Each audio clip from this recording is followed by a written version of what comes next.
Good afternoon. Welcome back to another episode of the Lord of the Rings LCG Progression Series. And today is a card talk, a card discussion of the Glittering Caves Adventure Pack.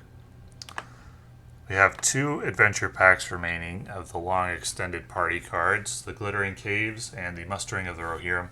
So let's take a look at the Glittering Caves. The first hero is Garonel, probably pronouncing that terribly. Garonel, leadership hero, 8 threat, 1/1/1, 4 health. While there is a top card of your discard pile, Garonel gets +2 willpower if it's an event, +2 attack if it's an ally, +2 shields if it's an attachment. So it's a jack of all trades hero in some situations, but a master of none. It does not fulfill any of the 4 major requirements we're looking for an elite deck.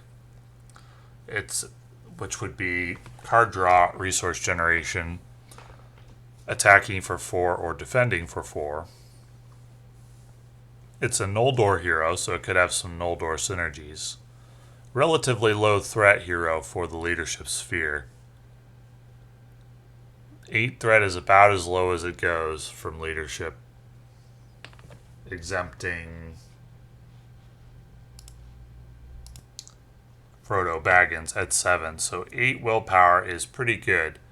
However, you're not always going to get not 8 willpower, 8 threat. You're not always going to get very much for your 8 threat because, well, you're always going to get stats of at least 3, but not starting on turn 1 because you're not going to have any card in your discard pile on turn 1. Without some specific deck design. You could play Garonel with Arwen, in which case you could discard a card right away, possibly giving her +3 willpower, but then you're short a card in your hand, unless you discard a card that's designed to be discarded like Elven Light. That would be an ideal draw if you played Garonel, Arwen, and Elven Light, and you drew it on turn 1. You could have a 3 willpower hero with only 8 threat without really losing anything. But outside of that circumstance, you're down a card if you want to make use of Garonel on turn 1 with Arwen. And without Arwen or some other specific way of discarding a card, you're stuck with a 1/1/1 hero on turn 1, which in solo play is pretty bad. So I think I might consider this card in like a Noldor synergy deck. Since without the Noldor synergy, it's a little lacking for any of the 4 major roles. And therefore I would play it in more of a fun or synergistic focused deck. And as the next few cards are also Noldor, perhaps Noldor is getting some help here that will make the Noldor synergy more worthwhile. And if that's the case, Noldor synergy is already not bad. If it gets some help, it could become elite. And perhaps that will elevate Garonel as well. So, let's talk about Glorfindle, the tactics version of Glorfindle. We've got a lore version and a spirit version. The spirit version being one of the best heroes in the game. Let's take a look at this one. 12 threat, 3/3/1/5, same as his other versions. There's also an ally version of him, which is also quite good. One of the best allies in the game.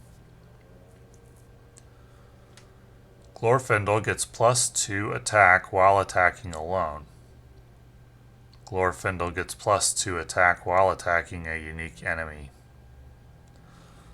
Well, this fulfills one of the major roles we're looking for, which is the ability to attack for 4 whenever he's attacking alone or attacking a unique enemy, and that will be quite often that one of those 2 conditions is met, and in that circumstance he'll be attacking for 5.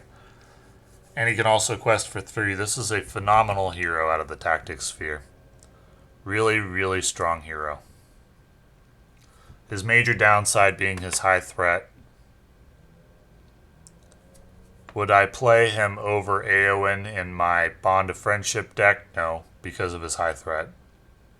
He's not playable in that particular deck. He's going to need a 3 hero combination Most likely, it's going to be tough to make him work with a 4-hero combination. In particular, because a lot of 4-hero combinations use his spirit version for his low threat. So I don't see him being viable in Bond of Friendship. However, in many, many decks, this is an elite hero fulfilling one of the major roles that we're looking for and fulfilling it as good or better than any other attacking hero in the game. So this is a very strong hero. The only downside being you need to build around his high threat, but he's a competitor with AON for that battling tactics slot. Would I play him or AON? That's actually a legitimate conversation. Would I rather have the attack for 10 one time? I'd probably usually rather have AON because of Glorfindle's high threat. If his threat was, say, 10 or something like that. But AON's probably better because of her low threat, but only because of her low threat. If they had equivalent threat, Glorfindle would be probably the best tactics hero in the game. His threat is the only thing holding him back. Even with the high threat, he's a very, very strong hero. Very strong attacking hero. And I'll look forward to playing him. Very good version of this card, of Glorfindle. Harland Lookout, 2 cost, 1002 health, devoted, Noldor. After he's destroyed, ready a character you control. Well, I've said in the past when I've talked about cards in both reviews and just card discussions, I don't put a lot of value on readying a character. It's pretty cheap. I believe in the last adventure pack discussion I talked about how Unexpected Courage, the value of it, can get down as low as 0.25 resources per time that you ready a character. If you play Unexpected Courage for 2 resources and use it 8 times over the course of a longer game, and the long extended party quests tend to be on a little on the longer side. Well, the value of each time you used Unexpected Courage is only 0.25 resources. I don't assign a lot of value to readying a character. In order to justify the Harland Lookout as a good card, this would need to, in your personal philosophy, you would need to assign a lot more value to readying a character or to the devoted trait than I do. Or there needs to be Noldor synergy to make this make sense. It certainly doesn't make sense outside of a Noldor deck. It costs too much. Unless you personally value readying a character higher than I do. I don't put much value on that. I'd assign it a value of 0.25 resources, so I'd need to be able to ready 4 characters to make this a good card. Outside of the Noldor deck. With the Noldor synergy, we'll see. It also perhaps depends on how much value you put on Devoted, but I don't usually find access to the Leadership Sphere to be a problem because I'm always playing Steward of Gondor. So I think this card is probably too expensive, but that's just based on my personal philosophy and my personal valuation of readying a character. Ballen. 3 cost, 202, 3 health, devoted. After a card is discarded from the top of your deck, ready Ballen. Limit once per round. Okay, well, if you could do that 8 times or so, well, you'd save having to play a card, right? With Unexpected Courage, you would have to play a card as well, and that is worth something, saving the card slot. So let's say you could ready Ballen 4 times. This would be a good card. However, in order to do that, you have to play a way to discard cards from the top of your deck, because you can't do that inherently. So this requires other cards to make him work. The Devoted probably has some value, but I'm not certain what it is. But let's say you have the ability in your deck to discard a card 4 times from the top of your deck in order to ready Ballen. Yeah, then I would say this is quite a good card. It could also be quite good with Dwarf synergy, with like Diane He'd have 3 willpower, right?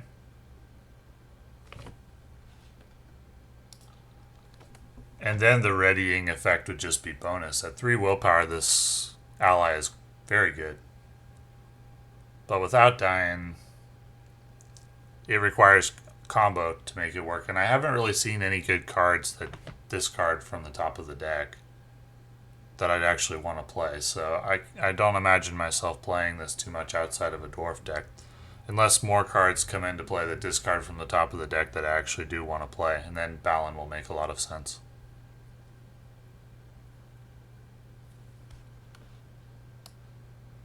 Salvaged supplies, 0 cost. At the end of the refresh phase, if none of your heroes gained any resources from player card effects this round, add 1 resource to the pool of a hero you control.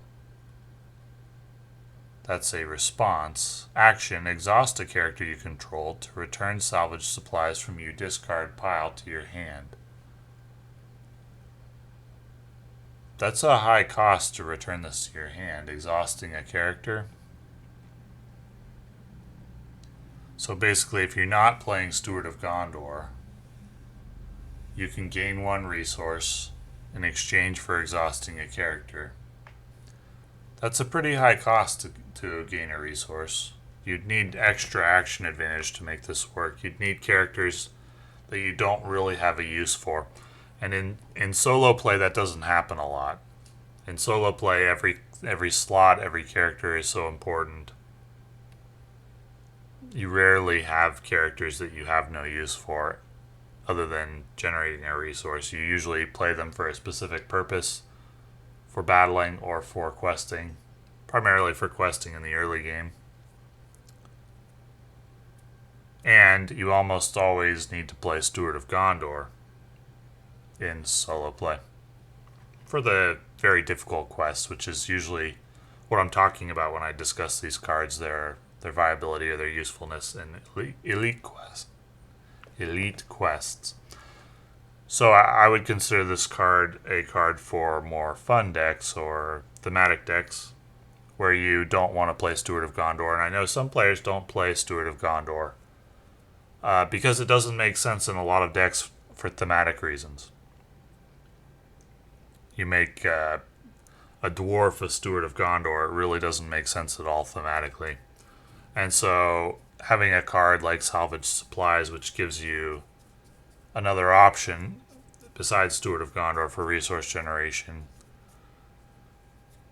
if you're able to set it up, I like this. I would like to see other options. The problem is making another option as powerful as Steward of Gondor would probably just break the game. I mean, you could do it without making Steward of Gondor playable. Like, if you use this caveat, you can't have gained resources from any other player card effects. It's, from a design point of view, though, Steward of Gondor kind of pigeonholes design in terms of, or it's very limiting on design. I don't know if pigeonhole's the right word, but it's very limiting on design for resource generation options. Anyway, this is probably more of a thematic card because I can't see any situation in an elite deck in solo play where I wouldn't play Steward of Gondor, unfortunately. Not super happy about that, but unfortunately, this is the situation because of the high difficulty of true solo play. Lay of the Nauglamir? Nauglamir? Lay of the Nauglamir? That is probably absolutely terrible pronunciation. 5 cost, Devoted, Noldor Dwarf Song. Interesting.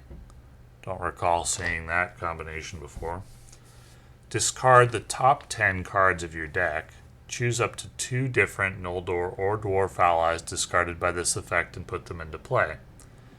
Each chosen ally must have a printed cost of 2 or less. You may shuffle any number of the other cards discarded by this effect back into your deck. Remove Lay of the Nauglamir from the game. So it's devoted, so if you're playing all Noldor or all Dwarf heroes, or can you be playing some combination of the two? I think you can.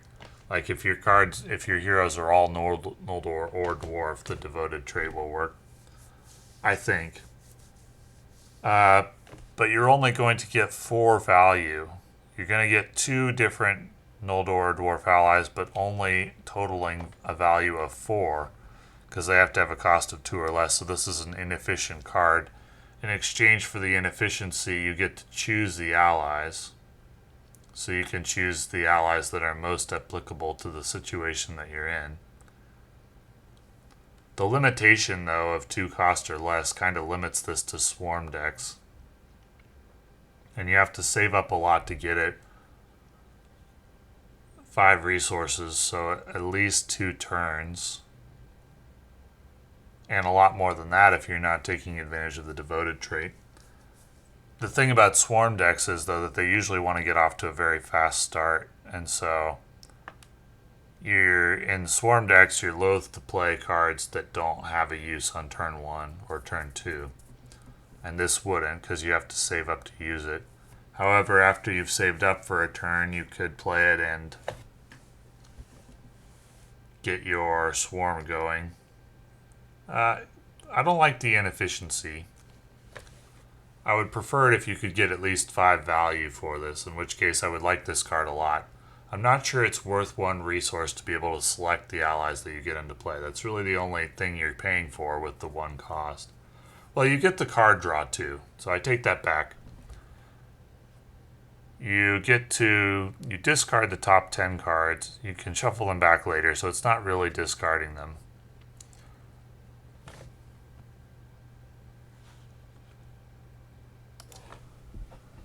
So scratch what I said, there is value in drawing the 2 cards as well.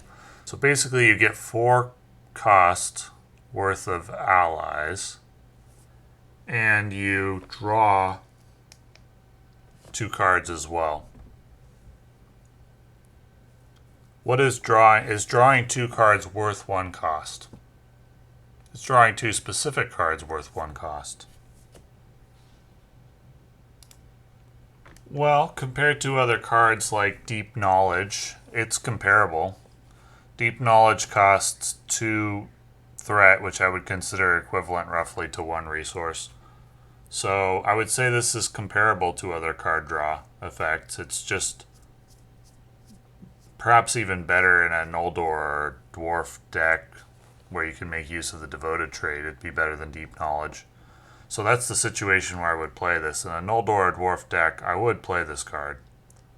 It's not going to be a phenomenal card. It's not going to elevate the power level of those decks significantly. But it is a perfectly fine way to get the card draw, provided that you can take advantage of it all the time with the low-cost allies. If you should ever have a time when there aren't 2 2-cost Dwarf or Noldor allies in the top 10 cards of your deck, it's a disaster. And the card is bad in that circumstance. So the deck design needs to be such that you can reliably find 2 different Noldor or Dwarf allies in the top 10 cards of your deck. And that's not actually not as easy as it sounds, I don't think. It's not going to be as easy as it sounds.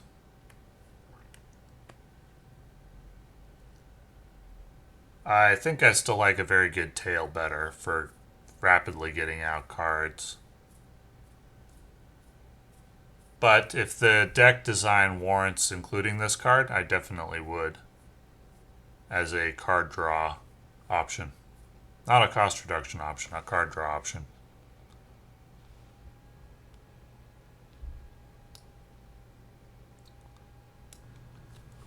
Wandering Spirit. 0 cost. Wait, no. Yeah, 0 cost, 0, stats. So it's just dead. Well, it's Wandering Spirit. Cannot enter play. If Wandering Spirit is in your discard pile, move it up or down by 1 or 2 cards. Then if it is next to a Noldor ally with a printed cost of 2 or less, you may spend 1 spirit resource and remove Wandering Spirit from the game to put that ally into play. So it's offering cost reduction of 1 at max, and you can get a Noldor ally back. A lot of the time there's not going to be a Noldor ally in your discard pile. Typically I design decks not to have allies die. I guess if you were playing a lot of low-cost Noldor allies, you might find yourself in a situation where there are Noldor allies with low cost in your discard pile because you've used them as chump blockers. And then you could get one back and have cost reduction of one. I see this as a limited use card. Cost reduction of one isn't that good. There's a number of ways to do that require less setup. And getting a card out of your discard pile, I don't put a lot of value on either. And therefore, I don't see Wandering Spirit as a very high value card. It's possible the Spirit trait, I think, is new. There could be synergies with that. Could be synergies I'm not thinking of with Noldor.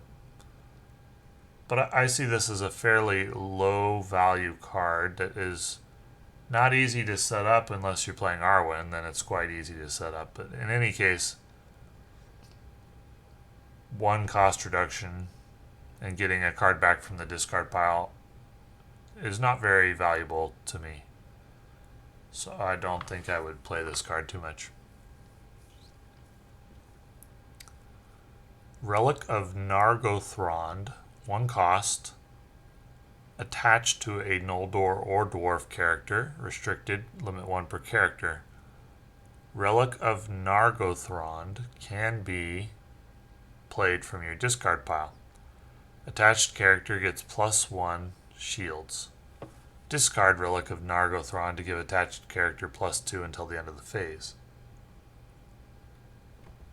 So, since it can be played again from your discard pile, you can have it on your character, and if you should need the extra defense, you essentially, this card could say you get extra defense for 2, or 2 extra defense for 1 cost.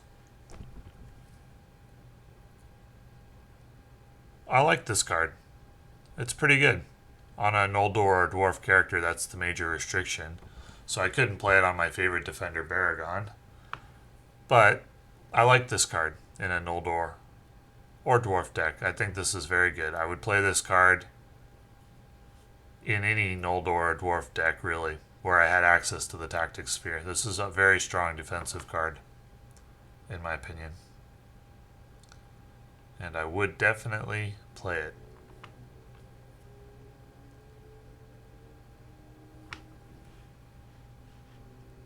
I think that's probably the strongest defensive card for an Noldor or Dwarf deck. And it would be one of the strongest defensive cards overall if you could play it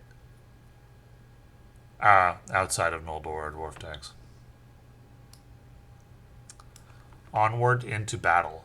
2 cost attached to a warrior hero and counter action. Exhaust Onward into Battle to ready attached hero.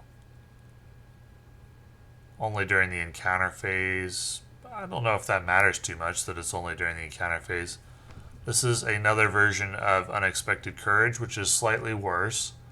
However, should you find yourself in a situation where you need both Unexpected Courage and Onward into Battle, or if you don't have access to the Spirit Sphere, then this is a good card to play. Very good card to play. In a Brotherhood deck, you can only play 2 of each card, and so you could play both Unexpected Courage and Onward into Battle in that deck for sure. For use on a hero like Baragon. I like this card. It's worse than Unexpected Courage, but there are definitely times when you want more Unexpected Courages. And you could play this card in that situation, assuming you have access to Tactics Sphere. And Brotherhood decks with their 4 heroes seem like the most obvious candidate. So this is a good card. Both these Tactics cards here, Relic of Nargothrond and Onward into Battle, are quite good. And we'll definitely play them. Legacy of Gondolin. 1 cost attached to a Noldor hero you control, limit 1 per hero. It's a song. You cannot play allies or attachments from your hand unless you have 2 or fewer cards in your hand. Exhaust Legacy of Gondolin to either draw 1 card or discard Legacy of Gondolin. So it provides excellent, reliable card draw, but with the caveat that you need to play it with an empty hand, essentially. Because with an empty hand, then the following turn you'll draw 1 card normally, and then you'll draw 1 card with Legacy of Gondolin, and you'll be able to play them, because it's 2 or fewer.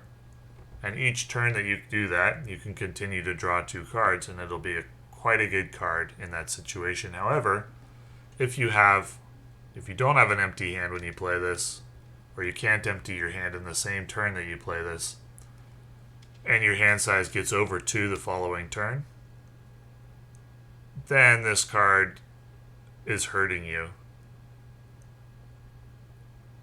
And you're going to have to discard it most likely, or possibly you could wait a turn and build up your hand size a little bit and then discard it. However, if your board state is so stable that you can afford to not play anything, any allies or attachments for a round, well, then you're probably not too worried about whether you're going to win the game, because if your board state's that stable, you're in pretty good shape. So the primary situation I see for this card is a swarm deck that's designed to empty out the hand very quickly, cycling through cards. And combined with Lay of the Nalglamir and Wandering Spirit, this adventure pack is definitely angling toward Noldor Swarm, with a little shout out to Dwarf Swarm, but primarily angling toward Noldor Swarm, playing a Noldor deck with a lot of low-cost Noldor allies. Would that be good? I'm not sure, but Legacy of Gondolin is a pretty good card in that deck. Wandering Spirit, not so much, but Lay of the Nalglamir would be good in that deck, as well as a very good Tail. You could even play both of those cards in that deck. It'd be a very fast deck. That could be quite good. That could be quite good. I'd be interested to play that deck, the Noldor Swarm deck. So, I like this adventure pack for those cards. I don't know if there's any really elite cards in this adventure pack outside of the Noldor deck. Or potentially a dwarf deck. Onward into Battle is good, though. It's less good than Unexpected Courage, but definitely could see some play. But the Noldor Swarm definitely looks interesting. So, thanks for watching.